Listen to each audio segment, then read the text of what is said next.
حضرت سلیمان علیہ السلام کا جب لشکر نکلتا ہے، ایک چھوٹی سی چوٹی کیا کہتی ہے؟ قالت نملتا، ایک چوٹی کہنے لگی یا ایھا النمل ادخلوا مساکنکم لا یحطمنکم سلیمان وجنودہ وہم لا یشعرون، کہ اے چوٹیوں اپنے اپنے بلوں میں گھس جاؤ، کہیں ایسا نہ ہو کہ سلیمان علیہ السلام کے لشکر تمہیں غیر شعوری طور پر اپنے پاؤں سے رود ڈالیں۔ ایک چوٹی سلیمان علیہ السلام کے لشکر کے پاؤں کی آواز سن سکتی ہے، تو جو مدینے میں آرام کرنے والا نبی الانبیاء ہو، سید الانبیاء ہو، کیا وہ ہماری آواز کو نہیں سنے گا؟ کیا وہ ہمارے درود کو نہیں سنے گا؟ کیا وہ ہمارے صلاۃ و سلام کو نہیں سنے گا؟ ضرورت اس بات کی ہے کہ ہمیں اور آپ کو محبت سے پڑھنا چاہیے۔ تو آئیے نہایت ہی محبت کے ساتھ درود پاک کا نذرانہ پیش کریں۔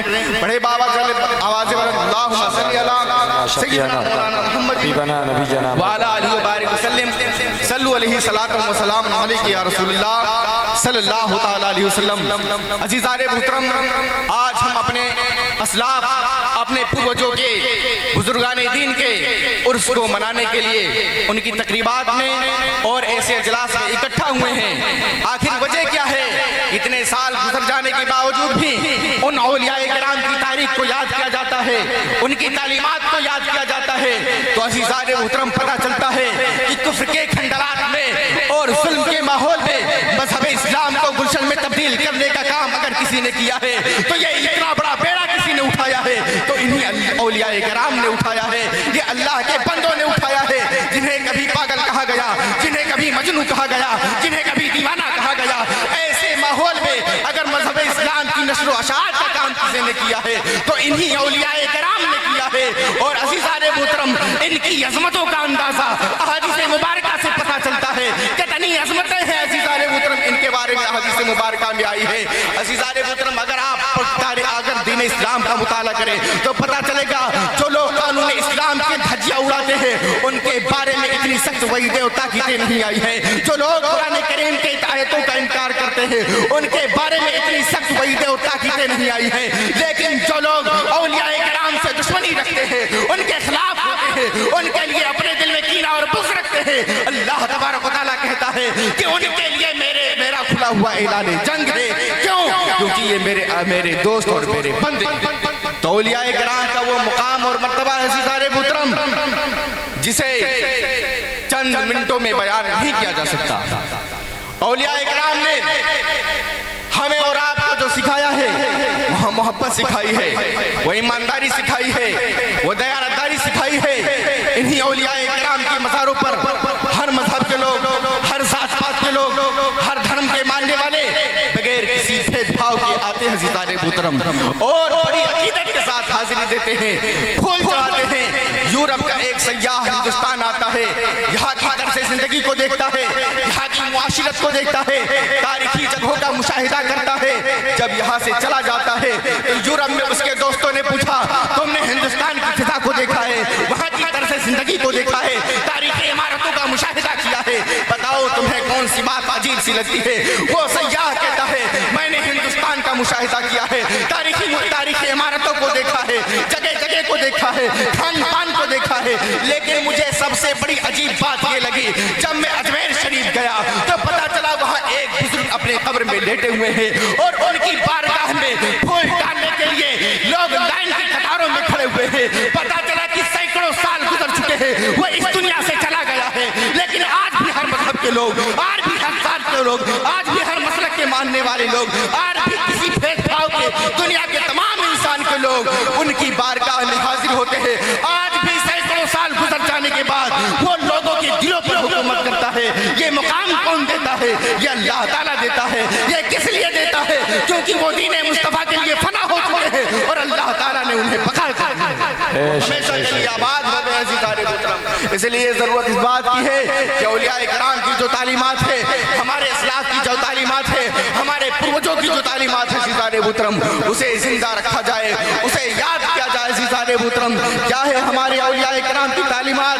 ہمارے بزرگان دین عزیزان محترم کبھی بھی عمرہ روزہ کے بارگاہوں میں نہیں گئے، کبھی بھی دنیا کی لالچ میں اپنے ایمان کا سودا نہیں کیا ہے، اور دولت، سونے چاندی کے جو انبار عزیزان محترم ان کے